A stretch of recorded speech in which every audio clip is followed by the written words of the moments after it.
Welcome back, ladies and gentlemen. This is episode 6 of my Alpha 45 playthrough. So just picking up where we left off. Now I'm going to start skipping ahead in time here and there. Basically, I want to get to some of the end game stuff, or where the end game is right now. So yeah, you're going to see gaps in time. However, first things first, let's check in on our colonists, the interesting ones. So, Yaroslav Przenkovsky, he's only moderately crazy, although his job was whispering about strange things, so take that as you will.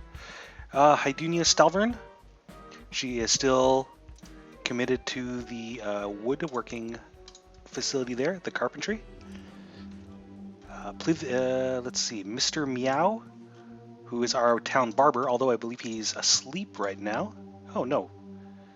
He's just idling in the middle of a field for no reason. And we're going to be joined by Roman Zander. So you're going to Roman Zander, you're going to take over Oceanus Thatch here. And what is he in charge of, actually? He's got his own... I'll double check that in a second. Roman... Long may you live, Roman Zander. Now, oh, where's Mr. Meow going? Oh, he's going to mine. Well, okay, it's like midnight or whatever. And Roman Zander is in charge of the textile mill here. So when we've got enough textiles, when we've got enough cloth, and I've ordered a standing order of 5, then that work gang is free to do whatever, typically hauling and gathering resources and things. So that's where we stand for now.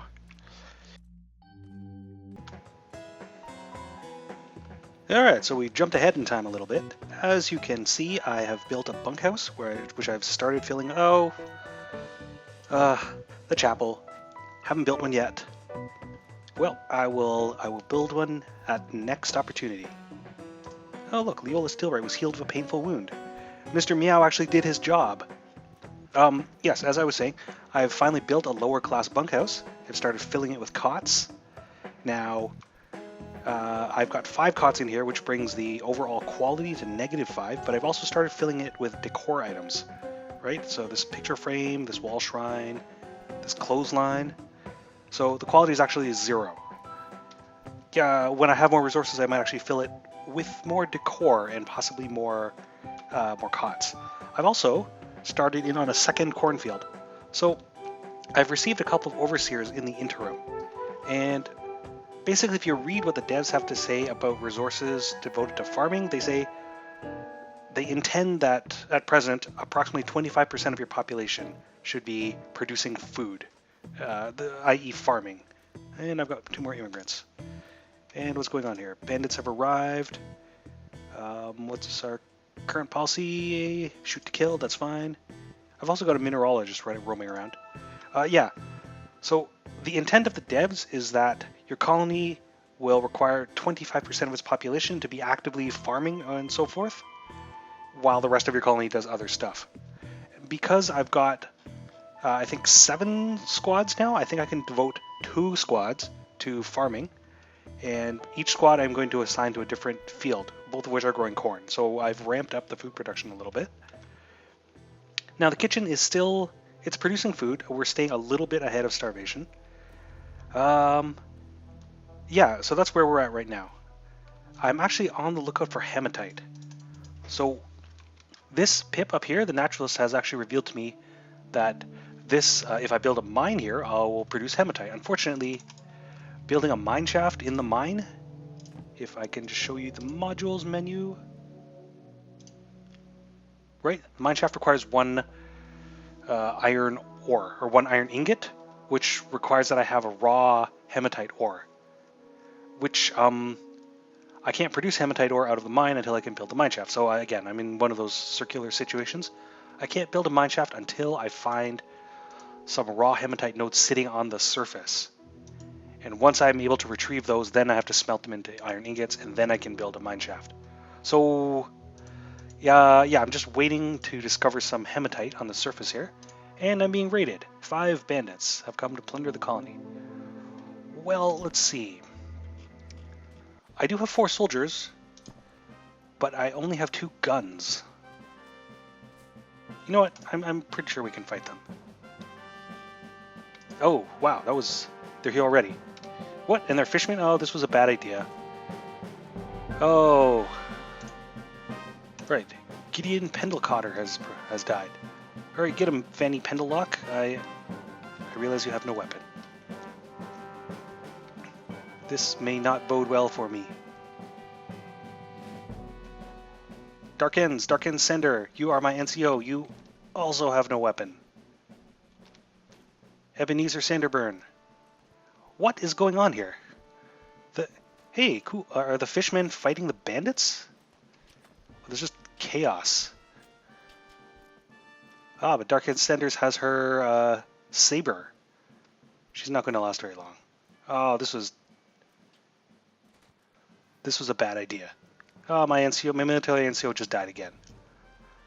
Mildred Bootsley saw the glorious vision of a fish person and has taken to arguing with her, and more madness. And more overseer deaths. Okay. Well, we know the barracks. Isaiah Steelchain discovered hematite somewhere out here. But still no raw hematite nodes on the surface, unfortunately. Oh dear. At this point, the best we can hope for is that these people will... fishmen and bandits together will leave me alone. I might actually have to... Oh, it's okay, you can steal the stone blocks. I might have to actually just treat them all peacefully. We're obviously, anytime we try to put up a military resistance, we get slaughtered because I don't have any weapons. To build weapons, I need hematite. To get hematite, I need a mine. To build a mine, I need hematite. Yeah, there's a flaw in my production chain there. Right, and the autosave is firing off. I think all the fishmen and the bandits have left by now. Maybe Mr. Meow can tend to some of the... Oh, a bandit truce. Yes, please offer me a truce. Elias's nasty robbers. Oh, a truce on behalf of all bandits. They won't plunder us in exchange for being left alone. Yes. I believe that is the prudent course of action. If there's a bright side in any of this, at least the corn harvest is plentiful. Although once again, I have no soldiers. So... Merle Beetroot, he's actually the squad in charge of the second farm plantation here. Isaiah Steelchain is the naturalist. Roman Xander is the textile workshop. Mr. Meow, barber. Plilywick Milchok, he is in charge of the kitchen. Idunia, she's in charge of carpentry. I don't actually have a spare squad to assign. I need more overseers is what's happening. I need an overseer and a crew to assign to the barracks so they can be my soldiers. I think I'm actually going to have to conscript some of... look at all these bandits making off with my loot. Oh, I see this fishman here is not happy at the sight of... Don't go into my living quarters. This fish person is not happy at the idea of a bandit walking around with a fish person stake in his arms. Oh, now he's got 2 fish people after him. Listen very carefully. Oh, hey. This guy... Whoa, what's going on here? Ah, come on, guys. So, the colonists kept reminding me that I hadn't built a chapel yet, and I kept on promising to build them one. And another group has lost their patience and probably turned to cult worship. Oh, and look, there's a fish person shooting his spine gun at my naturalist. But on the bright side, those fish people actually, they made the bandit drop his rifle. Good job, Silas Stubb.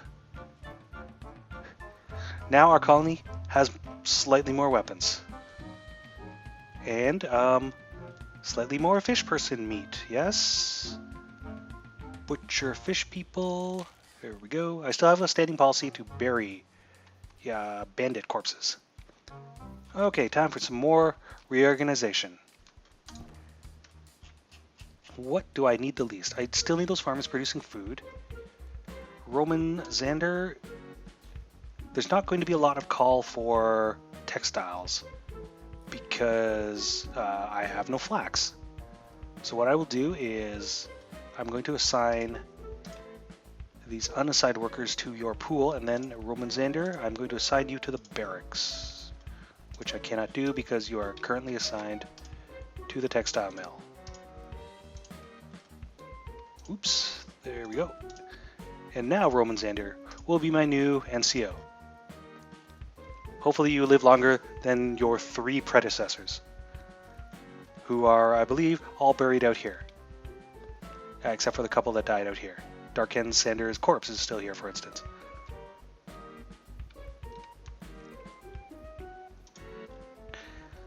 Whew. Well, the situation stabilized a little bit. At least food production wasn't affected, right? That's a good thing. Good news, everyone. I found hematite.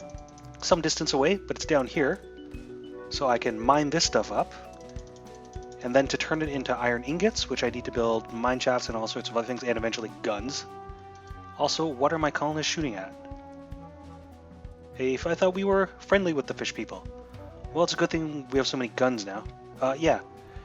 Now that I can expect iron ingots to come in, I've started building the metalworks. Now it's going to be a crappy place to work because it's full of modules and no decorations yet. But we'll worry about that later.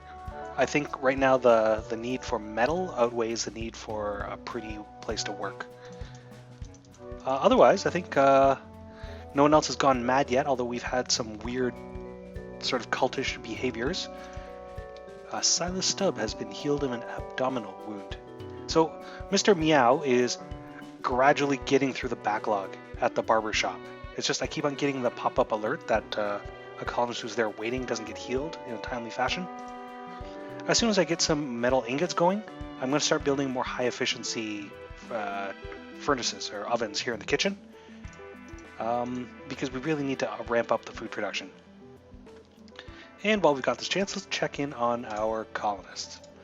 So, Yaroslav, where are you? Oh, you're handling the mining, I see, at Site B. Your most recent memories are fleeing from danger and being hungry. And you ate raw corn because there was nothing better to eat. Hydunia actually has been the most vocal about demanding a chapel.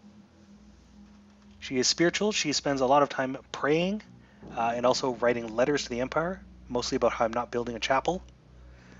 She's been hearing unnatural whispers. Oh, that's right. Here we go. She grumbled at my promises that were never fulfilled. And she also witnessed the infinite terror and malign vastness of the cosmos. She's still quite insane. Let's see, Mr. Meow, who's our barber. He's busy gossiping, I guess. Oh, he's got that insane hunchback walk. He is quite insane. I get the feeling being a high disposition or inclination toward insanity does not work well if you are spiritually inclined. Just because being spiritually inclined does not mean you will worship the Holy Cog. It means you're actually willing to worship whoever. So we have here another instance of somebody hearing the whispers of terrible secrets. Let's see. That's Roman Xander, our new NCO. Right now he's asleep. He's only slightly insane. But being a member of the military actually fulfilled one of his desires. However, his primary emotion is still anger. And what is going on here? Huh. Well, we're killing more fish people. Good job, Roman. So that's where the colony stands for now. I know there's another fishman corpse out here somewhere. Just, oh well. So the colony's not in bad shape now that I've finally found hematite. as soon as this gets built. Still waiting on some brick. Actually, we've got all the resources we need, I think.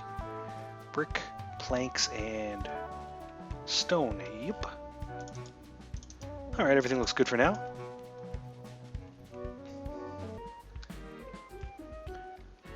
So here we are back at the colony. It's day 17. I'd like to so I have a naturalist, Belissander here, and I had a fish person corpse. So I ordered my naturalist to dissect the fish person, which is something you can do with each fish person corpse. And in so doing, she actually chopped it up into steak. So, her studies revealed that the first fish person was a source of meat. Well, I guess I knew that already. Miasmatic corruption of the viscerus, blah blah blah. Well, there you go. So, we've discovered fish people are made of meat. So your studies, your dissections of fish people can yield different results. And sometimes they'll yield up a bushel of organs. I don't know what that does yet. But that's something else you can get from their corpses. A naturalist can also dissect Obeliskian corpses when as they occur. That will reveal that they are, you can get raw materials out of them, I think blocks of stone, and other things. You can make weird eldritch discoveries. Oh, a new camp of bandits. And we'll continue the policy of shooting on sight. So we've got no problem with food, and the metalworks is coming along more or less on track. The problem here is that, for some reason, although we've mined up all this hematite, none of it's been brought back into town. Another minor problem is that I don't have enough bricks. So although it looks like I've only got 1 cube of clay in the stockpiles here, I've actually got 20. It says here I've got 20. So I don't know what's going on there, but I don't have enough clay at present to make more bricks, which is what I need to finish these smithing forges. So I suspect what I'm going to have to do... Oh, somebody has stacked up those missing cubes of clay into 1 cube here, which nobody's hauling.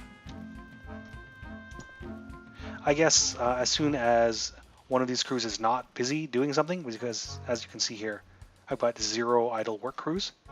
As soon as someone gets a chance, they'll start doing some hauling. So what I should probably do is not assign any more jobs so they can clear out the queue here. Well, at the very least, the smelting crucible is... 1 smelting crucible is complete. So as soon as I get some fuel, which comes in the form of coal or charcoal, which I smelt out of timber, I'll be able to turn some of these raw hematite into iron ingots. Yeah, so that's where we leave the colony for now.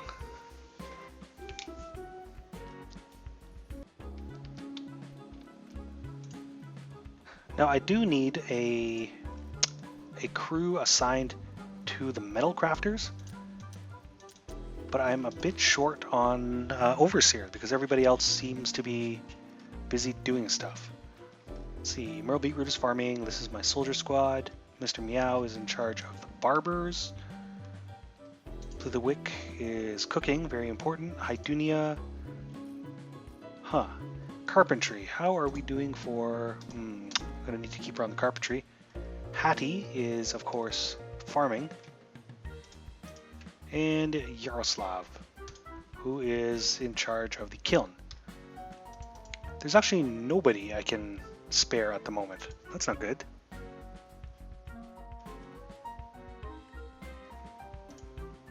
My other option is to be patient and wait for a new overseer to be assigned to the colony. So additional overseers are given to you based on the production of your colony.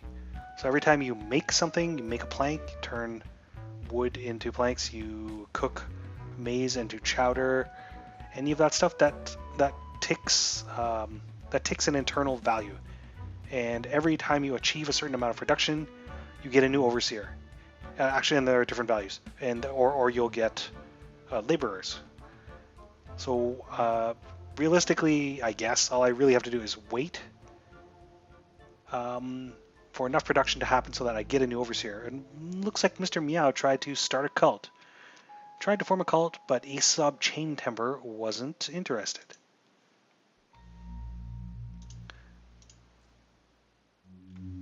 Oh, who couldn't trust that face?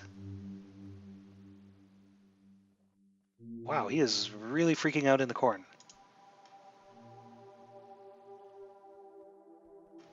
Oh, there we go. I got a new overseer. Alright, newbie, Ambrose Camby, you get to work in the metalworks. And from you, first of all, I want some charcoal. And then I want you to start smelting some iron. Now, to make this effective, actually, he's going to need some workers. So, well, I'll wait for the autosave. What I can do is I can take workers from the workshops that don't need quite as much throughput. Like, the carpentry, realistically, at most needs 2 workers. 1 for each carpentry work table there.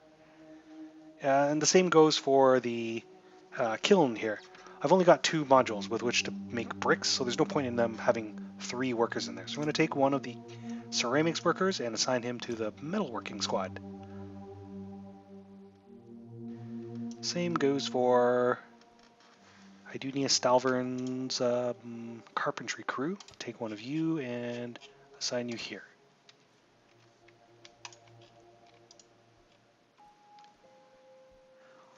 And here we are, back on the evening of the 18th day. I think what's happening here is that for whatever reason, and it may have been because of a bandit raid, the clay that was in my stockpile got hauled out to here, and then the bandits dropped them when they fled. So it's not being recognized as clay for purposes of making bricks. So what I've done to alleviate that, I've actually... Oh, look at that, Mr. Meow. Instead of healing people at the barber's, he is... Well, okay.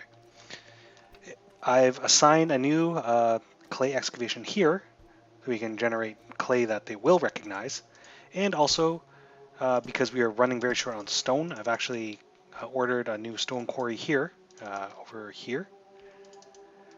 And as it stands, everyone is slowly sinking into madness, but otherwise things are going okay. Production will be up and running soon.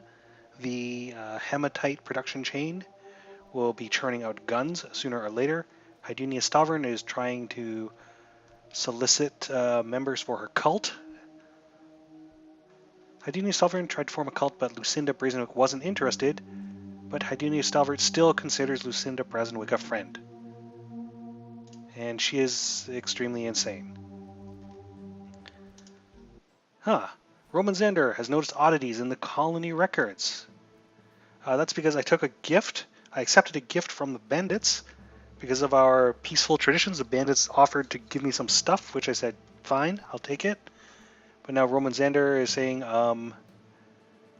it appears we got those extra supplies around the time a local supply convoy was attacked. Well, Roman Xander, I'll let you decide. And Roman Xander says he's happy to overlook it for now. Right, so this is running a little bit longer than I anticipated, so I'm going to end it here. There'll probably be at least one more episode. I'm really hoping to get a lab and the naturalist office up and running. Otherwise, that's where we stand with the colony. So this was episode 6. The game is Clockwork Empires, currently in development by Gaslamp Games. It's in early access. As you can probably tell, stuff isn't complete. It's still being balanced. There's still some bugs and stuff like that. But I think it's working reasonably well. My name is Alfred. I do these about once a month every time there's a major update to the stable branch. Thanks very much for watching.